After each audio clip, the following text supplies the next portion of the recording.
한국인과 네안데르탈인. 29. 구석기 식단으로 회귀. 고인류에 대한 전방위적인 연구는 근래 그야말로 놀라운 분야로까지 영향을 미친다. 그중 가장 주목받는 것은 현대인들이 석기시대의 식단대로 먹으면 현대인이 갖고 있는 상당수의 문제점을 해결할 수 있다는 것이다. 영양학자들이 아마존강 유역으로 몰리는 것은 그곳에는 아직도 현대 문물의 영향이 적게 퍼져 있기 때문이다. 한마디로 라틴 아메리카 원주민들의 전통 식습관과 새로운 문물의 도입으로 건강에 어떤 영향을 미치는지 연구하기에 적격인 곳이다.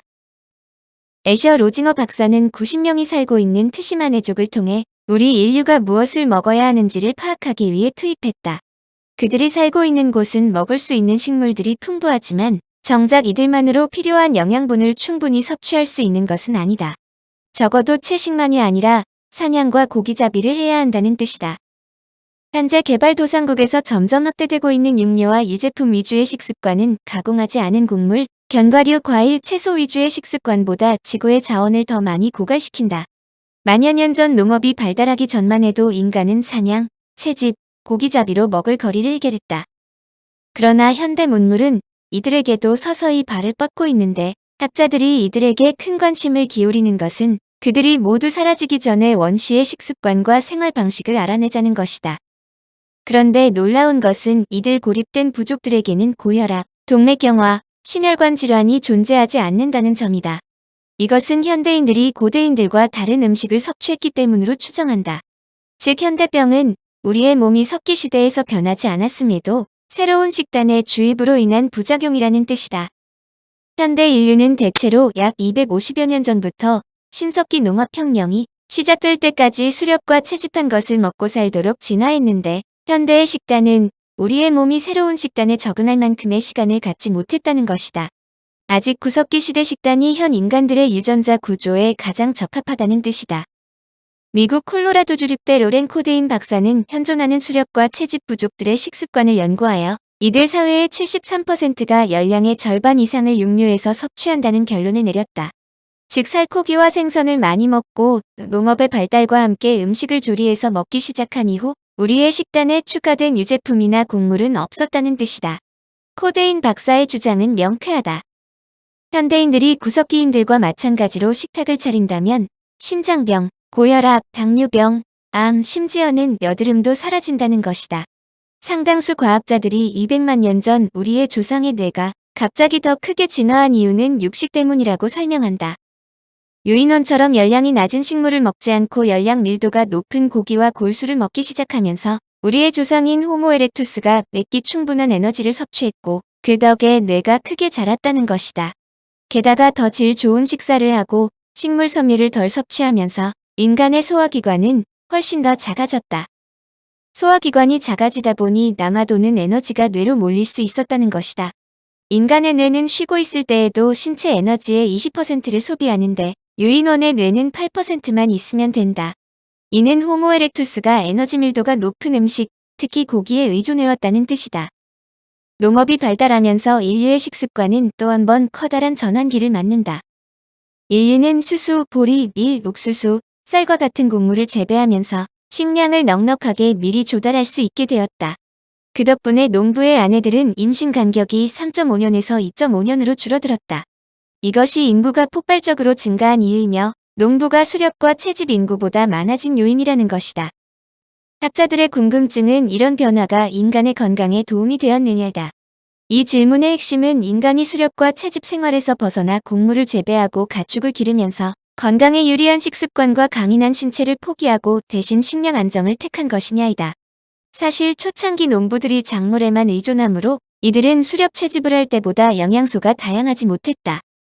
또한 똑같은 재배 곡물을 먹다 보니 수렵 채집할 때는 거의 없었던 충치와 치주염이 생겼다. 또한 가축을 기르면서 소, 양, 염소로부터 젖과 고기를 얻었지만 이 동물들 때문에 기생충이 생기고 새로운 전염병도 출현했다. 농부들은 철분 부족에 시달렸고 키도 작아졌다.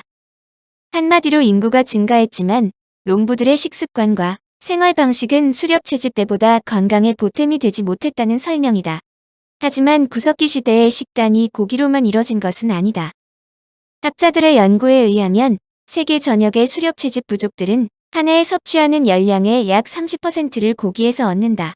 문제는 대다수가 고기를 조금밖에 먹지 못하는 궁핍한 시기를 견뎌야 한다는 점이다. 그러므로 원시 인류의 뇌가 커진 데는 육류 섭취 이외에 다른 요인도 있었을 가능성이 높다.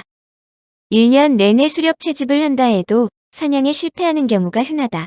특히 북극 지방을 빼고 그 어느 곳에서도 수렵 채집 부족들은 고기를 자주 먹지 못한다. 이누이족들을 포함한 북극 지역 부족들은 매우 특이한 경우인데 이들은 필요한 열량의 99%를 바다표범, 일각고래, 물고기 등에서 얻는다.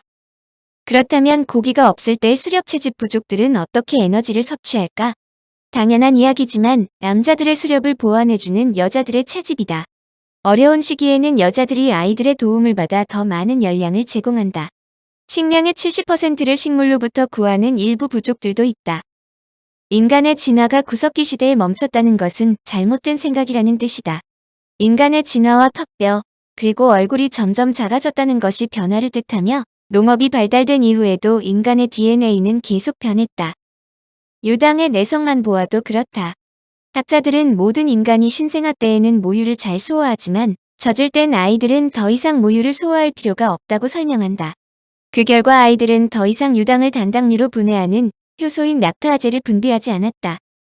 그러나 만년 전 인간이 소를 가축으로 기르면서부터 우유를 소화하는 능력이 인간에게 크게 도움이 되었고 유럽, 중동, 아프리카의 목축민들은 제각각 유당 내성을 키웠다. 반면 중국인, 한국인, 태국인, 미국 서남부의 아메리카 원주민, 서아프리카의 반투족 등 가축에 의존하지 않는 집단은 여전히 유당을 잘 분해하지 못한다.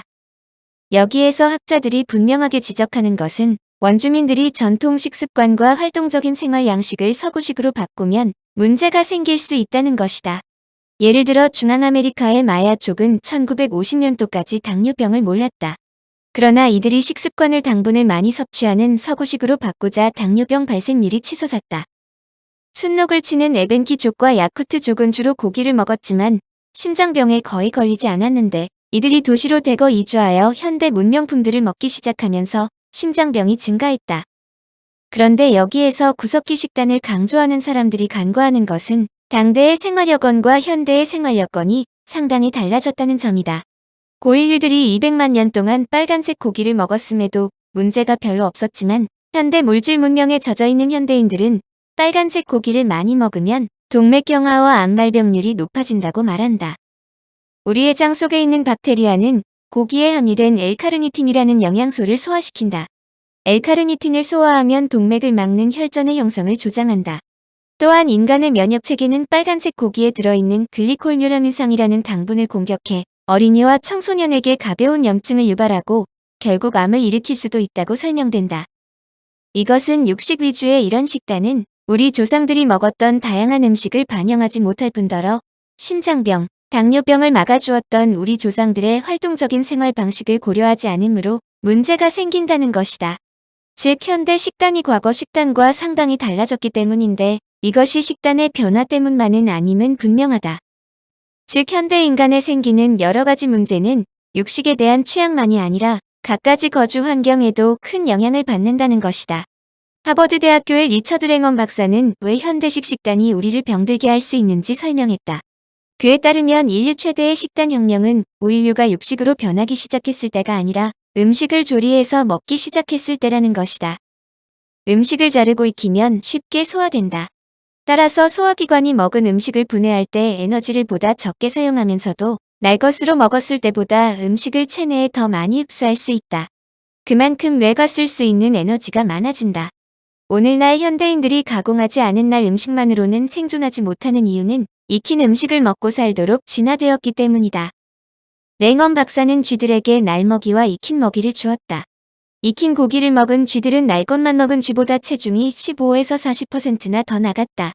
이에 따르면 초기 인류는 음식을 익혀 먹어서 뇌가 커지는 데 필요한 에너지를 얻었을 뿐 아니라 음식에서 더 많은 열량을 섭취해 체중도 늘렸다. 이것의 역설은 인간들이 이룬 성공의 제물이 된 셈이라는 것이다. 현대인들은 인류 진화사에서 처음으로 하루에 연소하는 양보다 더 많은 에너지를 얻을 수 있다. 이 말은 현대인들이 무작정 석기인들처럼 살아야 한다는 것이 아니라 고도로 가공된 식단이 초래하는 열량 증가에 보다 신경을 써야 한다는 뜻이다. 청취자에게 원하는 것은 1. 구독 2. 좋아요